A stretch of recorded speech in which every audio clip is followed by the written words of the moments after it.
Sulana Verde Solar Powered Condominiums. Dito tayo magja-jogging, ngunit bago nyo mapanood ang aking jogging, panoorin muna natin ang aking intro. Sige po.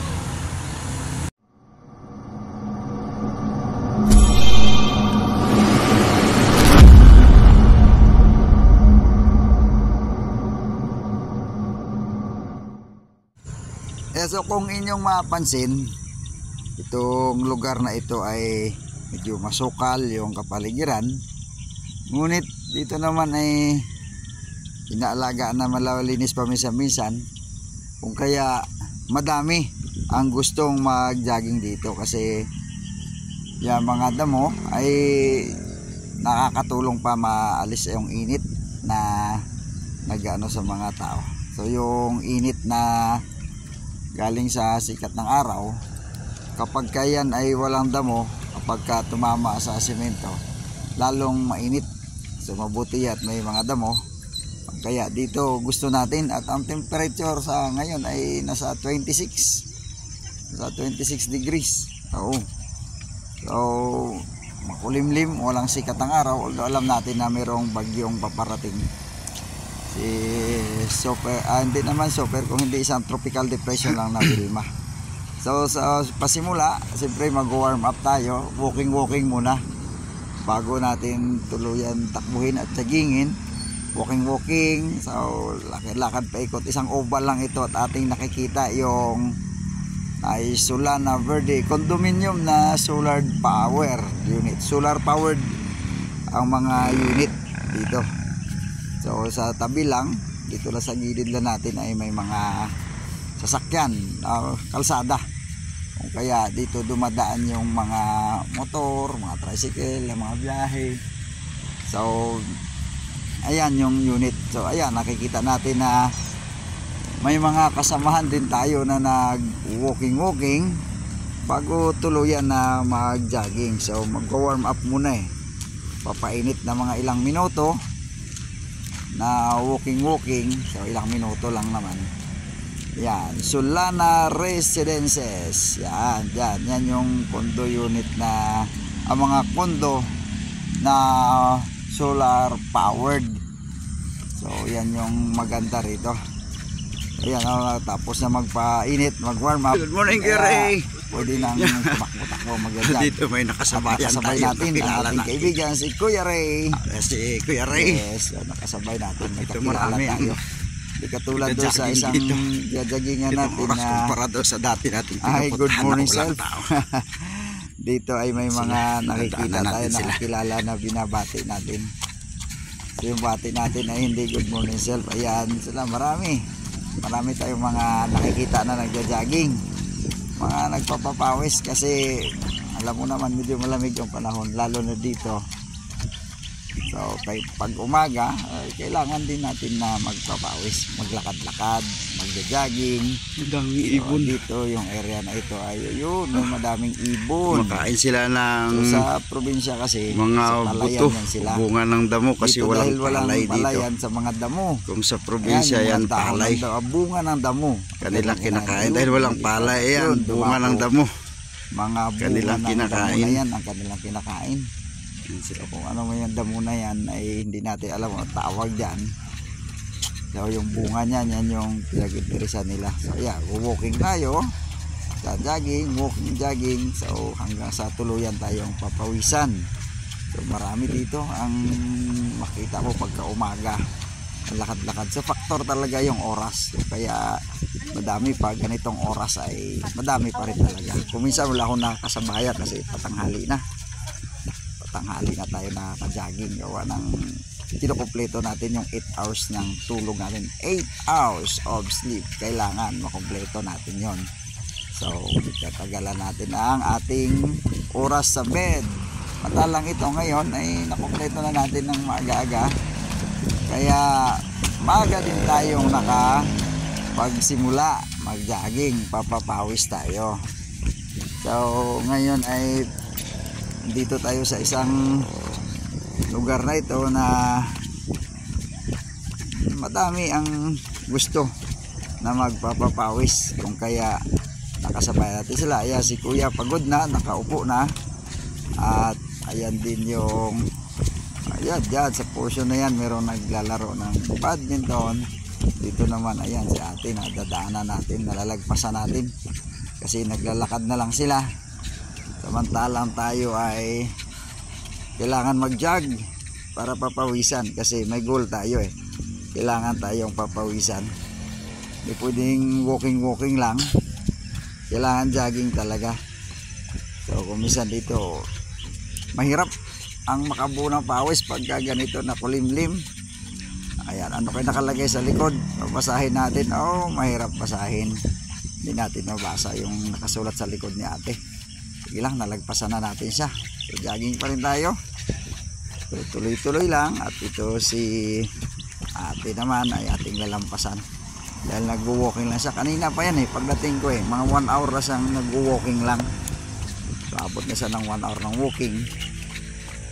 Tayo ay tuloy ang jogging. Tuloy tayo na tatakbo-takbo, papapawis hanggang sa ma-achieve natin yung pawis na gusto natin ating makuha. Kasi kailangan yan. Kailangan natin maging healthy. So ngayon ay medyo ambon-ambon ng konti eh. Ayan, may mga aso dito pero sanay sila sa tao. Wala tayong problema na baka kagatin dahil sanay naman sa tao yung mga aso na yan. So, dito lang tayo. Tuloy lang. Ayan si ate rin. Oh, conscious si ate. Papa.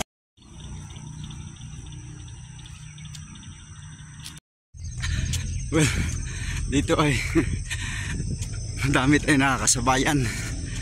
Tulad doon sa kabilang lugar nating dinajaggingan, halos wala tayong nakakasabay. Good morning self ang ating bati. Ngunit dito ay marami tayong nakikita, marami tayong mga binabati. So dito lang ito. Ayan oh, madami sila. Dito sa ating mga likod may mga ilan pa. Dami sila.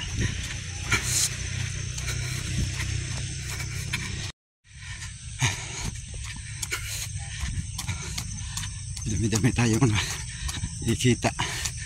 Yung iba ay wala na. Ngunit may mga dumadating pa.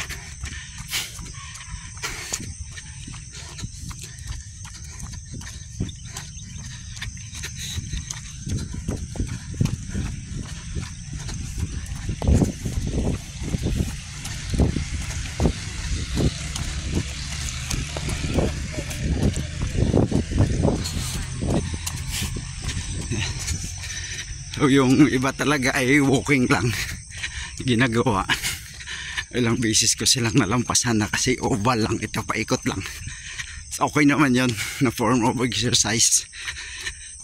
Ngunit ay sa akin gusto kong papawisan kaagad, lalo na yung makulimlim, langit walang sikat ng araw, malamig pa ang ambience kasi puro dahon ng damo, green na green, fresh na fresh ang hangin. At ang temperature siguro ay nasa 26. So matagal pa pawisan kung lakad lang, parang hindi. So kailangan nating mag-jog. Well, tulad sabi ko, kagandahan nga dito ay may mga kasabay tayo mag-jogging. Siguro factor din naman ng oras kasi mas maaga ngayon yung ating labas para sa mga ibang araw ng labas natin. So mas maaga ako ngayon eh kasi may lakad na maya.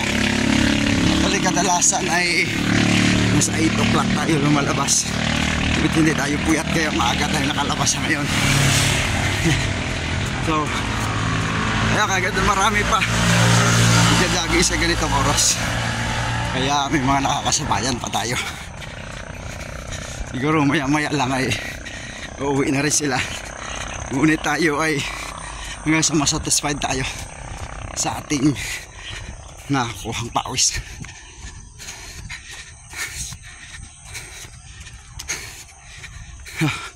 Hanggang di pa tayo na satisfied, tuloy lang. Kaya pa naman. Yeah, may nakasabayan tayong gwapo. Kasama sa dating trabaho. Pagwapo ng pagwapo. Habang matagal na hindi nakikita. Kailangan magpapawis. Lumalaki na oh.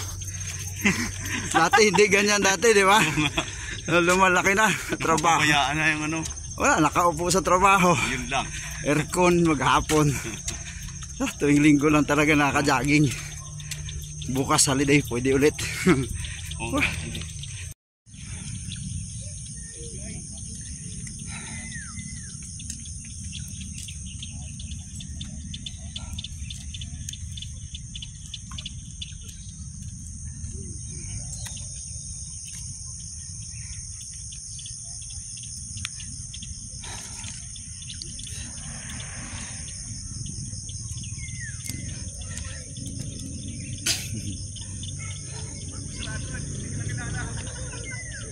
Hindi ko nga nakilala eh. Kung hindi ako binate, hindi ko nga nakilala eh.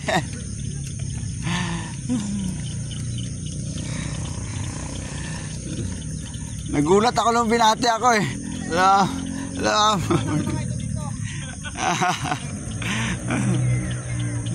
Hello sir. Hello. Okay na. Pwede nang umuwi. Inawisa na.